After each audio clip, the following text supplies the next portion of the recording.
কাটা আঙুল নিয়ে আটা মাখাটা জীব নাকি বাধ্যবাধকতা তা বুঝতে বেশি দেরি লাগলো না। মনে হলো এই যে আঙুলটা কেটে গেছে কিন্তু তাও আটা মাখতে হচ্ছে, একেই বলে মনে হয় আসল সংসার করা। গত রাতে আঙুল কেটে গেছিল, ভুলেও গেছি যে আঙুল কেটে গেছে। আটা বের করেছি কিন্তু আটা মাখতে গিয়ে দেখি বিশাল জ্বালা করছে, আঙুলটা ভাঁজ করা যাচ্ছে না। শুভ সন্ধ্যা বন্ধুরা। সারাদিনের কাজকর্ম করে একটু ঘুমানোর সময় পাইনি। সেই যে মেয়ে যখন ঘুমিয়েছে, মেয়ে ঘুমিয়েছে কি, মেয়েকে ঘুম পাড়াতে হয়েছে অনেক কষ্ট করে। ঘুমিয়েছে 4টার সময়, সেই সময় আমি ভেবেছিলাম ঘুমিয়ে নেব, কিন্তু তাও হলো না। কারণ বিকেলের কাজ আছে, রাতের কাজ আছে, সমস্ত কাজ করতে হবে, আর তা তখনই সম্ভব যখন সে ঘুমিয়ে থাকবে।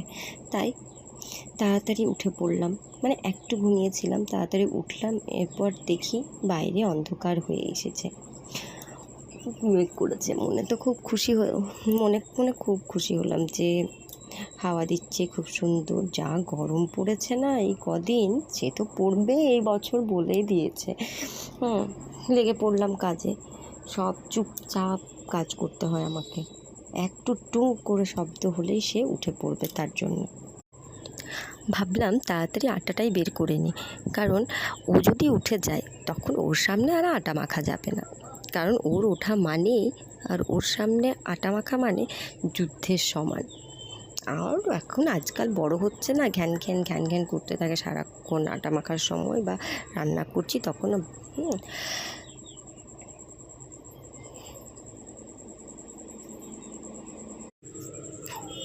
এই বাড়িতে বিশাল ইঁদুর। 2 দিন ছিলাম না, এই আটার যে আমার জায়গাটা রয়েছে সেটা কেটে দিয়েছে। তাই ওটাতে আমি পেপার, প্লাস্টিক সব কিছু দিয়ে ভালো করে টাইট করে দিয়েছি। হ্যাঁ, আবার নিজেই লাগাতে পারছি না, এতক্ষণ লেগে গেল ঢাকনা লাগাতে। হ্যাঁ দেখুন,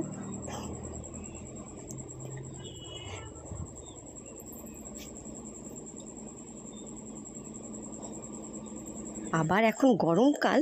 হ্যাঁ, আবার কী যে হয়, মানে চারিদিকে পিঁপড়ে পিঁপড়ে পিঁপড়ে। বাবা, পিঁপড়েকে নিয়ে পারছি না আর ইঁদুরকে নিয়ে পারছি না। ইঁদুর রাস্তা করে দিচ্ছে, পিঁপড়ে সেখানে ঢুকে যাচ্ছে। কি করা যায় বলুন তো? আবার এখন আমি ওই কি যেন বলে সাদা চকগুলো, লক্ষ্মণ রেখা, সেটাও দিতে পারি না। এখন যা স্বভাব হয়েছে এই মেয়ের, হ্যাঁ, সব জায়গাতে জিভ দিয়ে চেটে বেড়ায়। আটাটা তো বের করে নিলাম, এরপর দেখি নুন টুন দিয়ে দিই।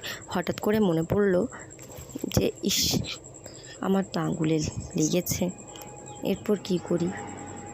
তাই সাহস আর পাচ্ছিলাম না আটাটা মাখার। তখন ঠিক করলাম যে চলো তাহলে বাড়িটাই পরিষ্কার করে নিই। ও যতক্ষণ ঘুমাবে ততক্ষণ শান্তি, সব কিছু ভালো করে উইদাউট এক্সট্রা পরিশ্রম করে আমি কাজগুলো করে নিতে পারবো। তাই ঠিক করলাম নুন দিয়ে এখন আপাতত ঢেকে রেখে দিই। এরপর আমি এদিকে চলে এলাম ঘরটা ঝাড় দেওয়ার জন্য। তাড়াতাড়ি ঝাড় দিতে হবে, কারণ বাইরে দেখছি ভালোই হাওয়া দিচ্ছে আর মেঘ করেও এসেছে। এরপর যদি লোডশেডিং হয়ে যায় তা আবার তখন অসুবিধা হয়ে যাবে। তার জন্য তাড়াতাড়ি ঘরটা ঝাড় দিয়ে নিলাম।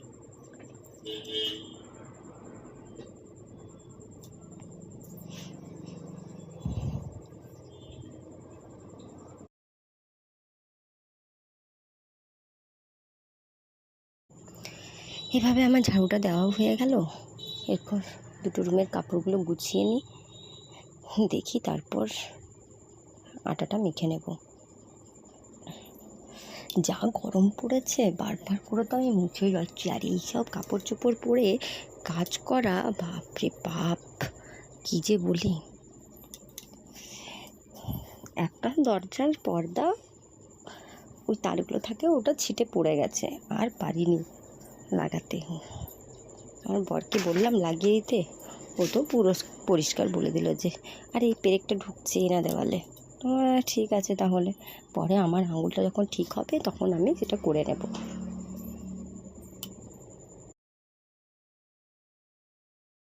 আজকাল কোনো কাজ কাউকে বলতে নেই। যেটার জন্য তুমি চিন্তিত সেই কাজটা তোমাকে নিজেই ঠিক করতে হবে, কারণ সবাই নিজ নিজ কাজে ব্যস্ত, তো তার জন্য। এরপর আটাটা মাখতে শুরু করলাম। দেখে খুব যত্ন সহকারে মাখছি যাতে আঙুলটাতে না লাগে। আমি খুবই শৌখিন মানুষ নিজের শরীর সম্পর্কে, নিজের মন মানসিকতা সম্পর্কে, ঠিক আছে। এখন অনেকে বলবেন যে কী এমন লেগেছে, এরকম সংসার করতে গেলে অনেকের অনেক কিছুই হয়, কিন্তু কি করতে হয় না, কাজ করে যেতে হয় আর কি। কিন্তু দেখুন, আমার যেটাতে অসুবিধা মনে হচ্ছে, শুধু আমার নয়, যে কারোরই উচিত, তোমার যদি অসুবিধা মনে হয় বা আপনার যদি অসুবিধা মনে হয়, আপনি করবেন না সেই কাজটা, তাই না? হ্যাঁ, পরে সেটা নিয়ে অসন্তুষ্ট হওয়ার চেয়ে ভালো আপনার খারাপ লাগছে, আপনি বারণ করে দিন, তাই না? এরপর আমার খারাপ লাগছে, অসুস্থ লাগছে, তাও আমি কাজ করে যাব। সে কাজ করার ধরনটা আমি চেঞ্জ করব, তাই না? যেখানে অনেক বেশি কাজ করতে হবে সেটা আমি কম করে দেব।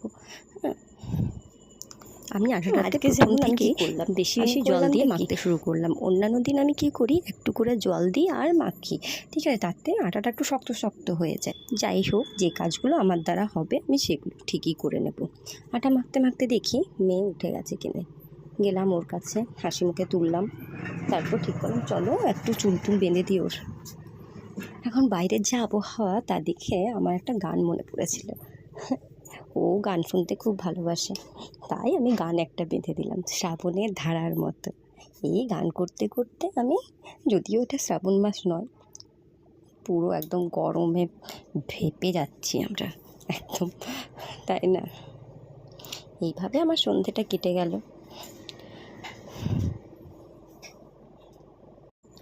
শ্রাবণের ধারার মতো পড়ুক ঝরে, পড়ুক ঝরে, তোমারি সুরটি আমার মুখের পরে, বুকের পরে। শ্রাবণের ধারার মতো পড়ুক ঝরে, পড়ুক ঝরে। পূরবের আলোর সাথে পড়ুক প্রাতে দুই নয়নে, পূরবের আলোর সাথে পড়ুক প্রাতে দুই নয়নে। নিশীথের অন্ধকারে গভীর ধারে ভরুক প্রাণে। নিশিদিনে জীবনে সুখের পরে দুঃখের পরে।